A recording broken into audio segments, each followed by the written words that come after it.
这是一场法师与厉鬼的对决。法师的任务就是引出并消灭附在女孩体内的厉鬼。只见他高深莫测的操作了一番后，女孩就缓缓站起了身，接着慢慢走到了法师面前。法师立马呵斥道：“不要动！”厉鬼也好像真的受到了震慑，站在原地不动了，然后忽然瞪大了血红的双眼。法师见状霸气的说道：“有什么委屈说出来，我请神佛做主，还你一个公道。”听到这些的厉鬼当时就哭了出来，可他却什么都没有说，反而是身体奇怪的扭动了起来。法师看见之后，貌似也有点怂了，接着就被疯狂吊打了一番。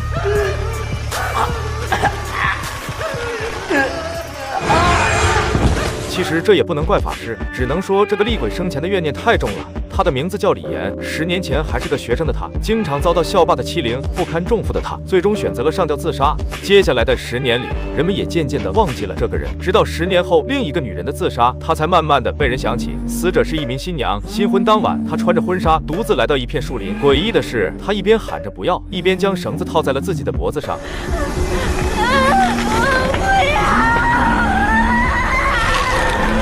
按照当地习俗，死者家属请来法师举行送煞仪式，俗称送肉粽。因为当地人认为上吊自缢的人怨气极重，必须将其化解，死者才不会化作厉鬼索命。由法师扮演钟馗为其开路，将死者上吊用的绳子护送到河口扔掉，让怨气随着河流消散。而这次自杀的死者又是一个新娘，自然在当地引起了不小的轰动。送煞这天，身为灵异主播的阿伟和小胖决定直播整个仪式，因为今晚扮演钟馗的法师正是小胖的叔叔，所以两人才有了这次机会。两人也非常的重视，甚至还专门找了一个36D 的女主播做主持人，可半道上却又发现忘记带补光灯了。于是阿伟就发短信给女友淑仪，让她给送过去，因为那里本就是他的老家，所以他也乐意效劳。可等阿伟和小胖赶到时，仪式已经开始了，两人也顾不上什么主持人和补光灯了，立马就开始了直播。法师安排人员将上吊的树干和绳子一起砍了下来，和一个稻草人一块放在了一个麻袋里。接着法师进行了一番神秘的操作，然后再用黄符封住麻袋，最后再将麻袋搬到灵车上。随着鞭炮响起，送煞也正式开始。法师扮演的钟馗在最前面开路，队伍浩浩荡荡的向河边走去，可还没走出去多远，那个麻袋竟诡异的从灵车上掉了下来。法师急忙上前念咒补救，弟子们慌张的将麻袋再次封好，搬上灵车后就继续出发了。可没人注意到，最重要的绳子却遗落在了灵车下面。到了河边后，法师再次进行了一系列的法事，最后弟子们将麻袋扔进了河里。至此，送煞仪式已经接近了尾声。阿伟一直都在跟着拍摄，这时女友淑仪终于送来了补光灯，阿伟急忙接过来继续拍摄。忽然小胖又走了过来，说36D 女主播马上就到了。阿伟非常的无语，仪式都结束了，他还来个锤子，还表示自己1毛钱都不会付。小胖很为难，说人都来了，总不能晾着不管吧，至少给人家安排个住的地方吧。于是就拿着车钥匙去接女主播了。趁着阿伟还在拍摄，淑仪看向河边，感受着故乡的气息，忽然听到好像有人在叫她的名字，她向远处望去，脑海中却闪出了一个恐怖的画面。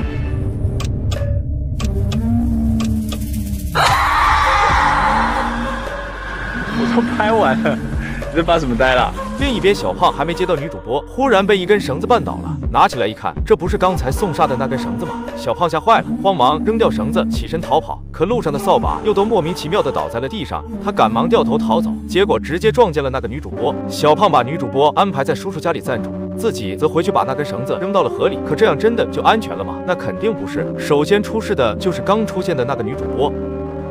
Hello， 弟弟们有响应吗？这个女人正在直播展示暂住的破房子，可弹幕上忽然有人说在镜子里看到了人影，女主播吓得急忙起身查看，可忽然又听到卫生间里有动静传出，她刚准备进去看一下，结果门缝里就渗出了大量的鲜血。女主播这回可被吓尿了，立马收拾东西准备走人，可刚走出房间就被一股神秘的力量给推倒了，接着她的脖子就好像被什么给勒住了一样，她拼命的挣扎，忽然仿佛真的看到了弹幕中说的那个白衣女子，接着就又被缓缓吊了起来。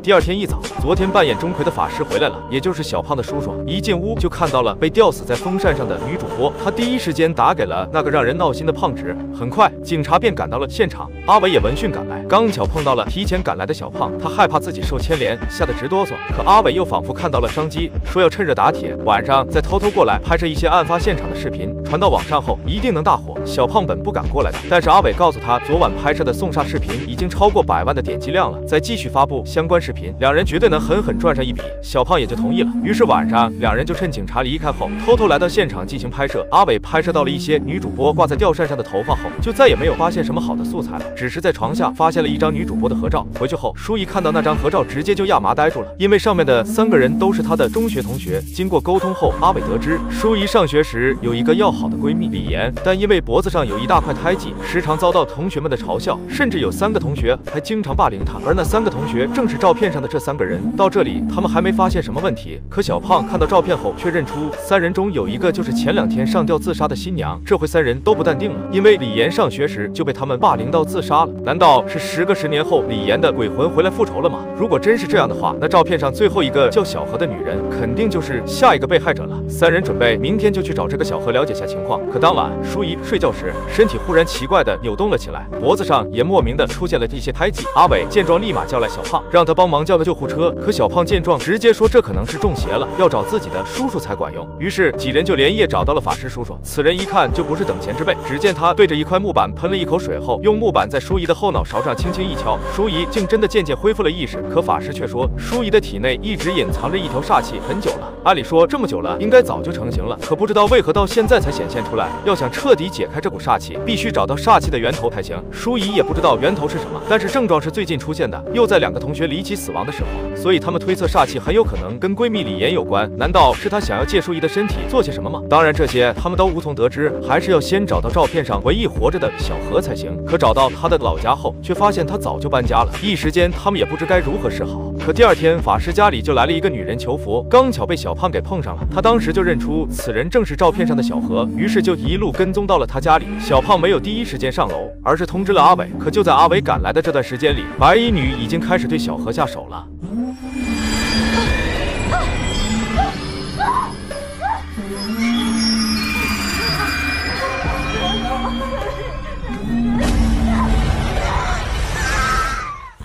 一个女人以一种奇怪的姿势被吊死在了家中。阿伟等人得知情况后，立马意识到是10年前上吊自杀的李妍的鬼魂来索命了，于是就找到法师来到当年李妍上吊的地方查看。可笑的是，这么多年过去了，当初上吊的绳子还没处理干净，还有一半留在高处的横梁上。处理的人太随便了，这个伤没有送干净，10几年来越积越深，难怪会出事。法师决定近日开坛做法，招魂解怨，还交代阿伟3人倒是务必在场，因为接下来李妍很可能会冲他们而来。可还没开坛，当晚阿伟和舒怡这边就发生了点意外。就在2人聊着关于李妍过去的事情时，房间忽然断电了。阿伟拿着手电筒去地下室修理，可拉上电闸后还是没有通电。忽然他好像看到了一个人影，而且有女人的笑声传来，他就来到地下室的最底层查看。忽然一本笔记掉在了他脚下，拿起来一看，上面有一段李妍写的毕业语录。他想在毕业的10年后和心爱的人结婚，而前一页写的却是希望舒怡可以帮他向某个男生表白。随着画面回到过去，我们终于知道，原来当年李妍录了一段表白视频，让舒怡交给喜欢的男生。可舒怡看到那个男生后，瞬间被男生的温柔所吸引，便没有将视频交给男生，而是伪造了一封拒绝信交给了李妍。巧就巧在毕业典礼上，他又看到舒怡和那个男生谈起了恋爱，所以让李妍决定自杀的关键，并不是那3个同学的霸凌，而是最好的闺蜜抢了她的男友，而那个男友正是阿伟。画面再次回到现在，阿伟看着笔记仔细回想着什么，忽然听到角落里传来了什么动静，过去一看，赫然就是面目狰狞的李妍，吓得他直接一屁股坐在了地上。可再仔细一看，那人又变成了舒怡，他就像被附身了一样，不停的用头撞着墙壁。阿伟见状，立马带着舒怡找到了法师，法师立马开坛做法，准备彻底解决一切。小胖问为何不干脆烧掉当初上吊的那根绳子，直接消灭冤魂？可法师却说，烧掉绳子也只是暂时击退他，要想彻底了结此事，必须召唤出对方的鬼魂，与之和解才行。可当他召唤出李妍的鬼魂，让他讲出自己的冤屈时，李妍根本就不鸟他，积攒了10年的怨恨，又岂是一个小小的法师能处理得了的？只见他从一开始的哭泣，慢慢变得发狂，随着一声怒吼，舒怡瘫软的倒在地上，现场的灯泡也在一瞬间全都爆掉了。黑暗中，阿伟询问法师该怎么办，可此时的法师已经有些胆怯了，他也没见过怨气这么重的厉鬼，只告诉他们千万不要走出法阵。可忽然地上的舒怡不受控制的滑了出去，阿伟见状立马跟着跑了过去，法师还想阻止，可下一秒就被狠狠吊打了一番。危机时刻，法师让小胖赶紧烧掉绳子，可李妍忽然出现在了他身后，直接隔空给扔了出去，当场晕了过去。另一边，阿伟找了半天也没发现舒怡，可一转头又看到他缓缓走了出来，接着就开始不受控制的上吊。阿伟拼命的呼喊舒怡的名字，让她清醒过来，可舒怡根本就听不到的样子。他本想上前阻止，可忽然又看到李妍正在掐着舒怡的脖子。就在阿伟吓得不知该怎么办的时候，法师再次大喊烧掉绳子，而被掐着的舒怡看到李岩后，不停地向他道歉。好在李岩最终也没忍心下手，毕竟舒怡也曾是他在学校里唯一的好友。随着阿伟将绳子扔进火堆，李岩的形体也随之化为灰烬。至此，这场跨越10年的送煞仪式终于结束，阿伟和舒怡也终于能一起过上没羞没臊的生活了。两人驾车出去旅游，有说有笑的，好不开心。只是阿伟没有注意到，如今的舒怡好像对自己的容貌更加满意了，而车窗上舒怡的影子竟然是李岩。